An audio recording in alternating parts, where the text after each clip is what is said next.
Hathras gangrape मामले को लेकर जंतर मंतर पर तमाम विपक्षी दल है प्रदर्शन करने पहुंचे हैं। दिलीप पांडे आम आदमी पार्टी की विधायक हमारे साथ। 2012 में जैसी तस्वीरें दिलीप जी देश ने देखी, वैसा ही एक मंजर हमको यहाँ देखने को फिर से मिल रहा है। मुझे लगता है कि स्थिति उससे और भयावह हो रही है। लोग पिछली बार सड़कों पर उतरे थे एक बेहतर दुनिया की उम्मीद में, बेहतर गलियों सड़कों, ज़्यादा सुरक्षित गलियों सड़कों की उम्मीद में उतरे थे, लेकिन ऐसा ना होता देख कर आज फिर से उतरना पड़ रहा है। ये किसी एक पार्टी की रैली नहीं है, ये लोग व्यवस्था का जो रवैया है, प्रशासन का जो रवैया है, भ्रष्टाचार को लेकर जो व्यू पॉइंट है, उसके खिलाफ अपनी आवाज़ बुलंद करने आए हुए हैं। आप देखिए वीडियो वायरल हो रहा है, एक डीएम है धमकी दे रहा है, एक बच्चा आके बताता है कि हमारे ताऊ जी को डीएम ने लात से मार दी, छाती पे वो बेहोश हो गए।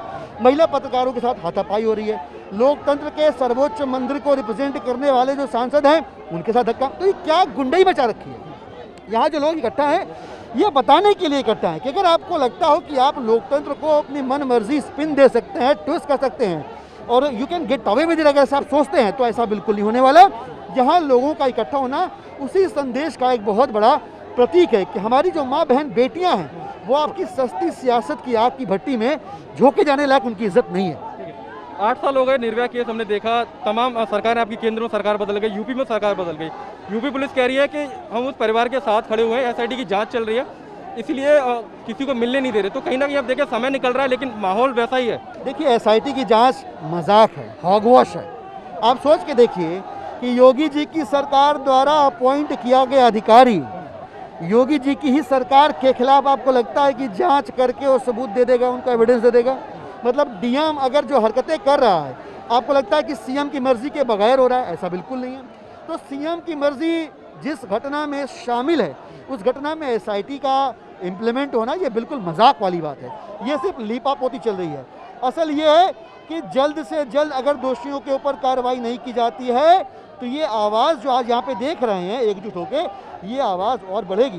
देश के अलग अलग हिस्सों से आवाज़ उठेगी और लोग बताएंगे कि सत्ता सियासत हमारी घर की बहन बेटियों की इज्जत के साथ खिलवाड़ नहीं कर सकते। लेकिन तमाम सरकार हैं, आप देखिए दिल्ली सरकार को ले लीजिए या यूपी को ले लीजिए, तो कहीं ना कहीं ये राजनीतिक मुद्दा भी बन के रह जाता है। यहाँ पर हम देख रहे हैं अपोजिशन की तमाम पार्टियां हैं, एक साथ प्रोटेस्ट कर रहे हैं, लेकिन ये एक समय पर ही होता है, हम अचानक से फिर भूल जाते हैं। ये बड़ा दुर्भाग्यपूर्ण और दुखद पहलू है हमारे सामाजिक चिंतन का कि जहाँ, और इसके लिए हम सबको सामूहिक शर्म से एक बार परेशान तो ज़रूर होना चाहिए, अगर डूब नहीं मरना चाहिए तो, कि हमारे लिए ये जो आंदोलन है ये घटनाओं से ट्रिगर नहीं होना चाहिए।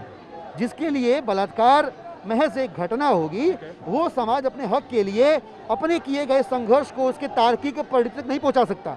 यहाँ जो लोग इकट्ठा हैं ये माना जा सकता है, ये कहा जा सकता है कि ये सभी लोग नेक नीयत से इकट्ठा हैं, किसी पॉलिटिकल पार्टी को रिप्रेजेंट नहीं कर रहे हैं बल्कि जनभावनाओं को रिप्रेजेंट कर रहे हैं। जनता जब जमीन पर खड़ी होती है तो आंदोलन को उसका अंजाम मिलता है।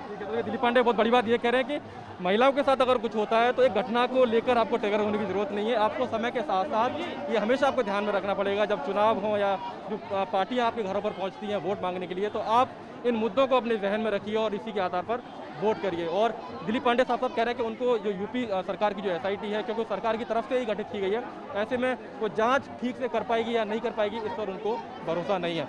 कैमरा पर्सन अशोक चौहान के साथ मानव यादव, TV9 भारतवर्ष, दिल्ली।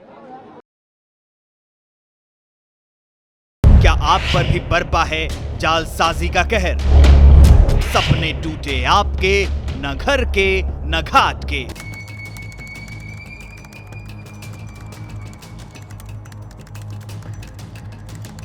देखिए लूट घर हर रात 9:30 बजे। फिक्र आपकी,